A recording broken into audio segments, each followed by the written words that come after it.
Hello students of final year, good morning all of you girls. आज का topic है आपका उत्तर प्रौढ़ावस्था में गति संबंधी क्षमताओं में परिवर्तन। देखिए, जैसे जैसे आयु वृद्धि होती जाती है, आयु बढ़ती जाती है, वैसे वैसे उत्तर प्रौढ़ावस्था में एक स्त्री और पुरुषों की गति संबंधी क्षमताओं में भी बहुत से परिवर्तन आते हैं। तो आज हम बात करेंगे कि कौन कौन से वो गति संबंधित परिवर्तन हैं जिनमें जिनका ह्रास होने लगता है और उनके जो जीवन है उनमें जो कार्य करने की जो गति है उसमें किस तरह से बदलाव आते हैं। आयु वृद्धि के साथ साथ गति संबंधी चिंताओं में परिवर्तन, कौशल, प्रतिक्रिया, काल में देरी तथा नए कौशलों को सीखने की योग्यता की दृष्टि से ह्रास हो जाता है। यानी कि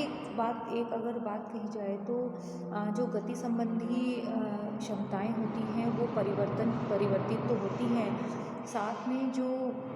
कौशल और जो प्रतिक्रिया काल होता है उसमें यानी कि सीखने की जो दर होती है, सीखने की जो योग्यता की दर है वो पहले से कम हो जाती है। और उत्तर प्रौढ़ अवस्था का व्यक्ति ही जानता है कि अब उसकी गति में पहले जैसा समन्वय नहीं रहा है। समन्वय से अर्थ लगाया जाए तो जैसे कि अक्सर देखा जाता है कि नवयुवा अवस्था में, अडल्टहुड में और मध्य वयस्क अवस्था के शुरुआती दिनों में कुछ हद तक गतियों में समन्वय रहता है कि जैसे कि जो पुरुष हैं या स्त्रियां हैं, जैसे स्त्रियों को देखा जाता है कि अगर वो कहीं किचन वगैरह में काम करती हैं तो एक साथ 2-3 काम वो आराम से कर लेती हैं कि जैसे कि एक तरफ सब्जी बन रही है तो एक तरफ वो आटा गूंथ देती हैं, या और इधर उधर का चाय बनाना। तो एक साथ कई सारे जो काम होते हैं गति वाले उनमें समन्वय हो जाता है। या जैसे कि खाने की तैयारी करते करते अक्सर देखा जाता है कि वॉशिंग मशीन में कपड़े धोना, बाहर कभी निकाल आए, कभी उसका पानी निकाल आए, ड्रेन कर लिया कभी। तो ऐसे में गति समन्वय पहले जैसा नहीं रहता है। उत्तर प्रौढ़ावस्था में गतियों पर उनका नियंत्रण भी नहीं रहता है।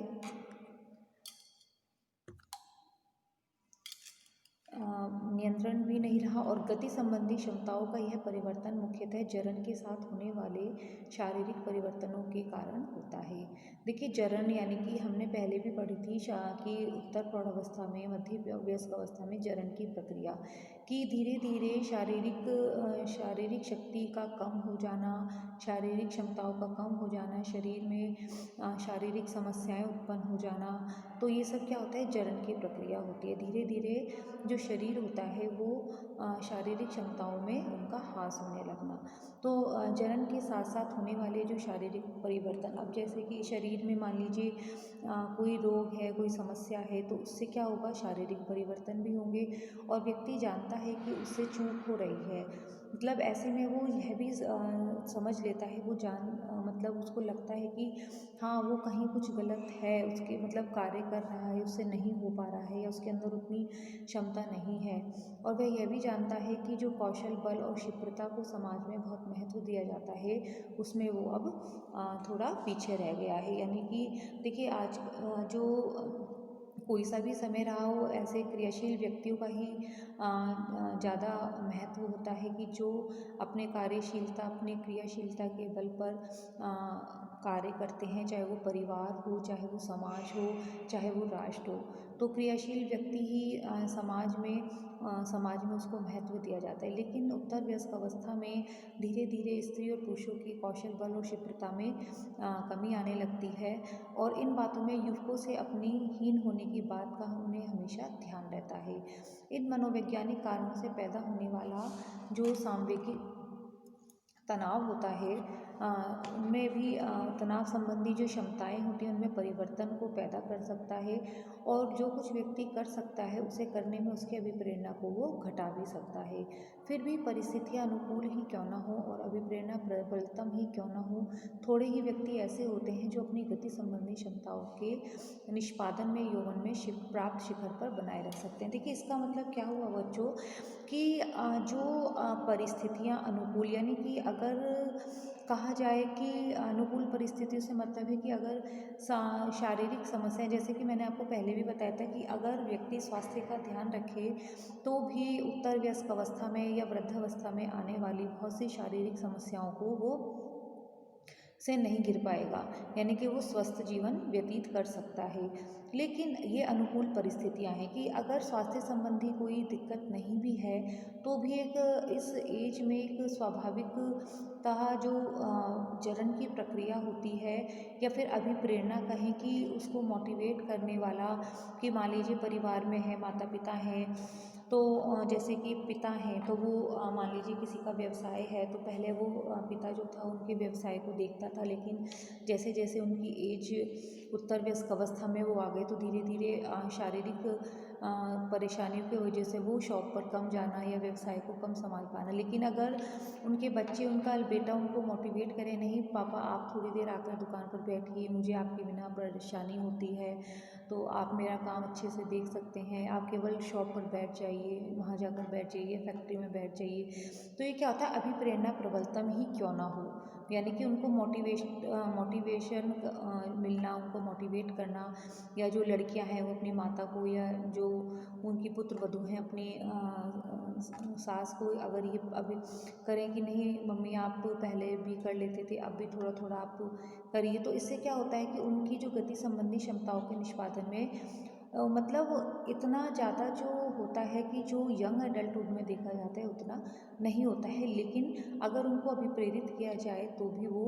अपनी काफ़ी हद तक शारीरिक क्षमताओं को बनाकर कार्यों को कर सकते हैं।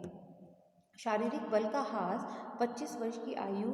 और कई आसपास शुरू हो जाता है, 25 वर्ष की आयु के आसपास शुरू हो जाता है, प्रौढ़ावस्था में भी चलता रहता है। देखिए ये तो हम पहले भी कई बार बात कर चुके हैं कि शारीरिक बल का ह्रास 25 वर्ष की आयु के आसपास, यानी कि एक तरह से देखा जाए तो कुछ चेंजेस जो होते हैं वो 25 वर्ष की आयु से ही प्रारंभ हो जाते हैं और प्रौढ़ावस्था में भी चलते रहते हैं।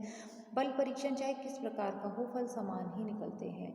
जैसे कि अगर हम देखा जाए कि हाथ के बल के बारे में पता चला कि 60 की आयु में औसत पकड़ बल में अधिकतम की अपेक्षा बल में 17% की गिरावट आ जाती है, यानी कि चीज़ों को पकड़ने की जो कैपेसिटी होती है, जैसे कि हाथ कांपना या हाथ से सामान छूट जाना, तो उसमें भी 17% की गिरावट देखी गई है। और यह भी अलग अलग पेशी समूह के बल का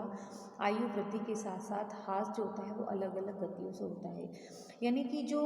यानी कि अगर हम बात करें कि पकड़ बल में ह्रास कितना है, तो ये सब क्या ये सब पेशी समूह के बल पर डिपेंड करता है, अलग अलग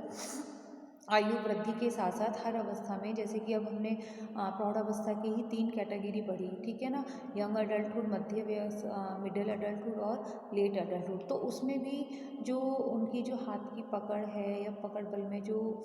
उसके बल में जो ह्रास होता है वो पेशी के समूह बल के ऊपर डिपेंड करता है। सर्वाधिक ह्रास जो होता है वो अग्रभाग की आकुंचन पेशियों और शरीर को ऊपर उठाने वाली पेशियों के बल में होता है। यानी कि एक तरह से देखा जाए तो अग्रबाहु की जो अकोचिन पेशियाँ होते हैं, यानी कि जैसे कि हम अगर बात करें उंगलियों की, ठीक है, कि चीज़ों जैसे कि सामान पकड़ते हुए थोड़ा सा सामान छूट जाना या गिर जाना हाथ से या कांपने लगना, और शरीर को ऊपर उठाने वाली पेशियों के बल में होता है।